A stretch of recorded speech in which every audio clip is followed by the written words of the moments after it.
Well, I am breaking in here at 11:30 tonight to talk a little bit about the Doug Jones victory in Alabama. We recorded the show before the polls had even closed in Alabama, and I made a prediction that Roy Moore was going to win big, and I was wrong. And I made that prediction because of Donald Trump.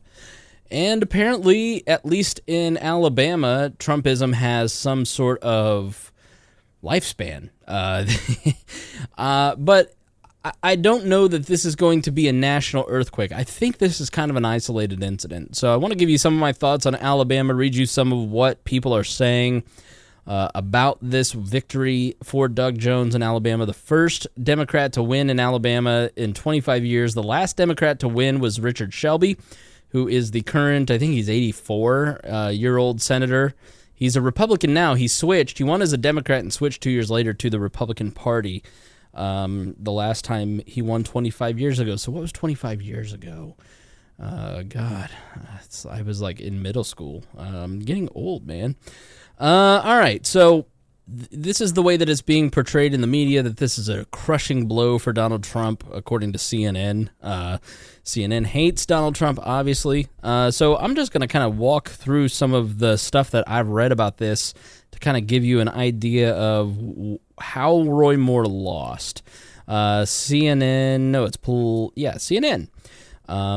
has an article by Eric Bradner, friend of mine. Eric actually used to work here in Indiana and is a great reporter. He works for CNN, State House reporter, somebody that I knew somewhat. We were acquaintances. We're Twitter friends now. Tom LoBianco worked for CNN, and he's now at the AP, and he's the White House reporter for the AP. He is a great reporter. He's writing a book about Mike Pence. Couple guys that if you see their name, you can trust them. So Eric Bradner writes this article, Alabama election, Doug Jones scores stunning victory win over Moore, and he kind of recounts some of the reasons why. And first is large African-American turnout carries Jones. A CNN exit poll found that 30% of the electorate was black, a higher share than in 2008 and 2012 when Barack Obama was on the ballot. I'm sorry if I'm going...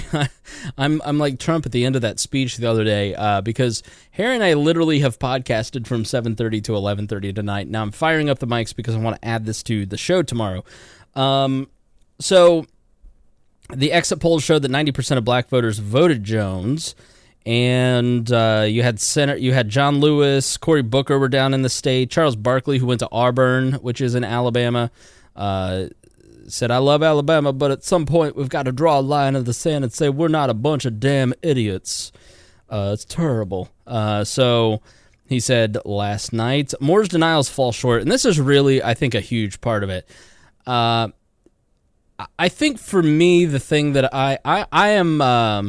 I don't want to say I'm glad that Doug Jones won, but I'm glad Roy Moore didn't. So Doug Jones to me is just another politician. He's a Democrat, whatever. But Roy Moore to me represented a view of politics that is really awful, and not something that I subscribe to. I mean, maybe I'm a hopeless romantic, but I still feel like there should be virtue in politics. I think if you're a libertarian, you're used to arguing hopeless causes. And I think that this is just one of them. I think you want some level, there has to be some standard in politics. Like, we know that politicians will lie and cheat and steal and circumvent facts and do all these crazy things. But are we going to elect a child molester? Like, at what point do we say enough? And I think that the sex allegations really hurt Moore, but it was the way that he handled his denials and the flip-flopping and saying, I know them, I don't know them. I think those really hurt him more than anything else. Because if you say you know them, then you don't know them, like all that just hurts you with independence. It motivates Democrats because they smell blood in the water. You have Republican voters that are going to stay home. You're going to have people write in for other candidates, be it Libertarians or other Republicans like a Mo Brooks or even, Jeff Sessions, who abandoned this seat. So I think the way that he handled the allegations and then just kind of disappearing the last 10 days is really a big factor in this. So then McConnell and the establishment GOP abandoned Moore, and that may not on the ground, that may be a good thing, but that's a lot of money. And you had Doug Jones making buku bucks in donations, and Moore didn't. And there's only so far. I mean, the Democrats really smelled blood in the water, and they needed to get this to get. They're not going to get to 51 to get the Senate majority next year. But this is an important pickup for Democrats in the Senate because it makes things much tougher. As I mentioned earlier in this segment, it means that Betsy DeVos wouldn't have been the education secretary. It would have meant you would had to have 2 votes instead of the one failing the Obamacare. You would have had tax reform still may be in jeopardy. If it comes down to a tight race. So you have a tight Senate, and this can really hurt the president and his agenda and Republicans and really bolster the Democrats. So from a political perspective, from a legislative perspective, this is actually a really big loss in a shrinking amount of time that Trump has to accomplish things before the 2018 elections. Like, there's no doubt in my mind that Democrats are going to probably take over the House, and they're going to pick up Senate seats because I think we all have Trump fatigue. And I think they're going to punish Trump for his constant drama. And he may still get reelected, but they're going to make his job a lot harder because he's punishing us with his behavior. So I think the voters are going to really punish him. So kind of scrolling through some of this, CNN reporting, source close to White House, this is an earthquake. It's devastating for the president. Now, this is Jim Acosta, who is quite possibly one of the worst reporters I've ever seen. He's not a journalist. He is an activist who is sitting in the White House press corps. He's a complete embarrassment to CNN. He's a complete embarrassment to the entire field of journalism. So he's saying, a source close to the White House says it's devastating for the president. This is an earthquake, the source said. It's Virginia, but on steroids. The source put some of the blame on Bannon. The president has egg on his face because of Bannon. Bannon told Trump if Moore lost, Democrats would feel emboldened to go after the president on sexual harassment issues. This source, who is familiar with Bannon's pleas to Trump, explained that's why Trump had to do this. The president invested his political capital, and it blew up in his face. A Senate source who advises the White House said this is bad. The RNC and White House political shop must feel uneasy about their futures. Donald Trump tweeting a very nice congratulations to Doug Jones. Congratulations to Doug Jones on a hard-fought victory. The write-in votes played a very big factor, but a win is a win. The people of Alabama are great, and the Republicans will have another shot in the seat in a very short period of time. It never ends. I think he's in the seat for another year or two. The write-in votes played a very big factor, but a win is a win, which means he's kind of saying, you didn't really win because if it hadn't been more, you would have lost. Rick Santorum, Trump's demeanor is just debilitating.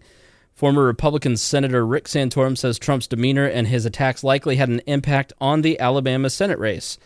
As bad of news this is for Republicans, this is a very clear warning shot. The president's demeanor and the way he's been so hostile and attacking people, as I have said many times, it's just debilitating. It just wears a lot of people out who would otherwise look at this national economy, look at some of the great things this administration is doing, and just get worn out by it.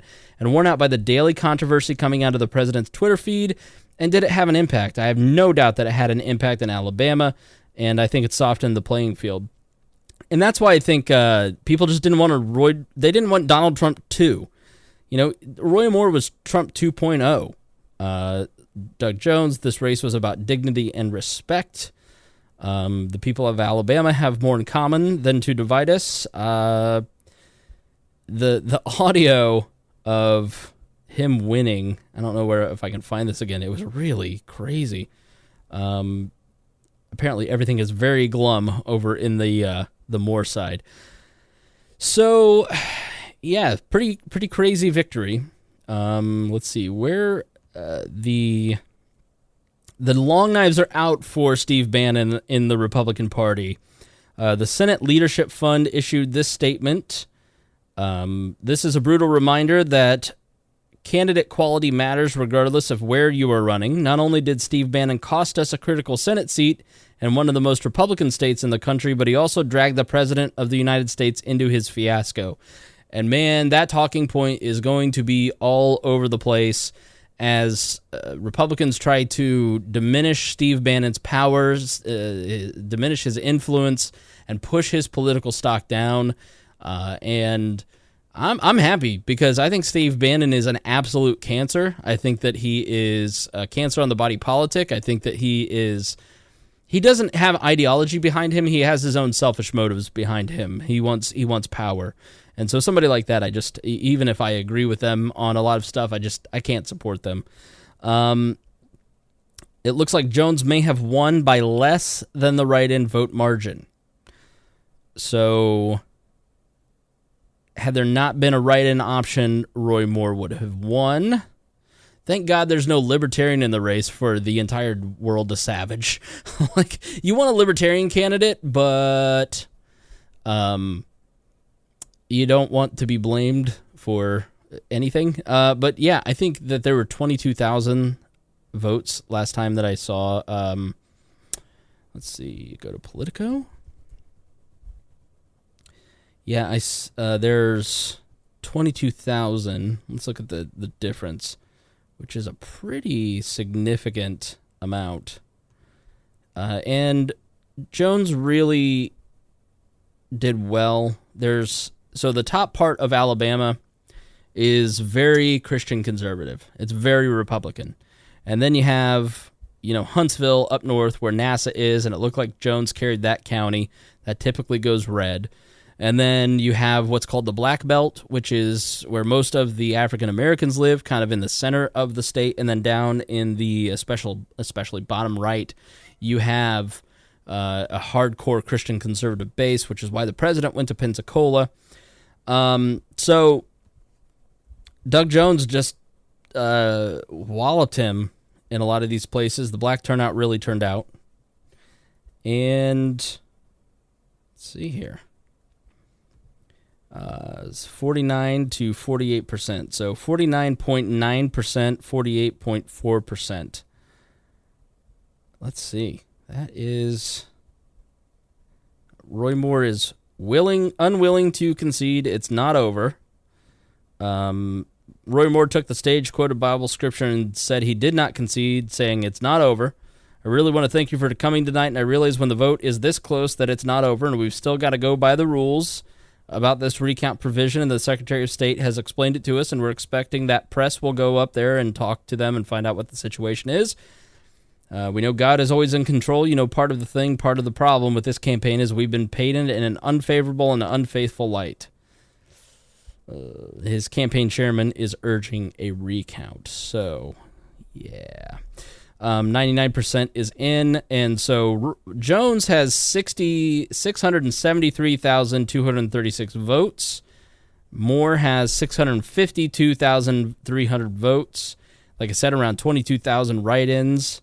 So yeah, I mean, they'd be tied if you presume, and you can't do this, if you presume that all 22,000 of those write-in votes went to Roy Moore, then he's slightly beating him. But that doesn't mean that Roy Moore would get 100% of those votes. And this is a mistake that people make in the wasted vote argument. You're assuming that every Libertarian Party vote is going to go to a Republican, and that's not how it works, because there's plenty of people who come from the left and the Democratic Party. So yeah, if you're 24,000 votes short, Roy, you lost. It's just, there's no recount. Like, Al Franken won by like 100 votes in Minnesota. That's when you do a recount. Cory Gardner, Republican of Colorado, the people of Alabama deemed Roy Moore unfit to serve in the U.S. Senate. And I really think that's what this is about. I mean, that's what it really comes down to. As much as you're going to hear about Trump and the implications to him, I think it's limited. I think Trump is a known quantity. it's not about Trump. I mean, I'm sure there's a slight amount of the conversation around this race involves Trump and his behavior, but I just don't think that most people who are voting in this race were voting on Trump. I think they were voting on Moore. What you have to understand is Roy Moore is a known quantity in this state. Roy Moore has been a political figure in the state for decades, and if you look at his 2012 Chief Justice run, he woefully underperformed compared to Mitt Romney in percentages. In key counties where Mitt Romney was getting 70%, he was getting 50% in his Chief Justice race. So I think Roy Moore is just somebody who is a known quantity in this state, and if you're, it's like Mike Pence was a known quantity in Indiana. And now everybody's trying to figure out, like, who's Mike Pence, and we're all sitting there going, we know who this guy is. We know all about him. Like, there's political figures in your state that you know about that are crazy. Like, there's a guy named, I think his name's Bob Murphy, and he tried to ban Girl Scout cookies here in Indiana. Like, there's Bruce Borders, a state rep who is an Elvis impersonator. There's these characters in each state where you've got people who are just characters and embarrassments and, revered. Like Mitch Daniels is revered here by left and right both. So he's a known quantity, and he has been for a long time, and he's been a divisive figure. It's why he got removed from the judiciary twice. And people just, they're tired of him embarrassing them. It's like your uncle, your deranged uncle. You just don't want this guy going out and being the family spokesperson anymore.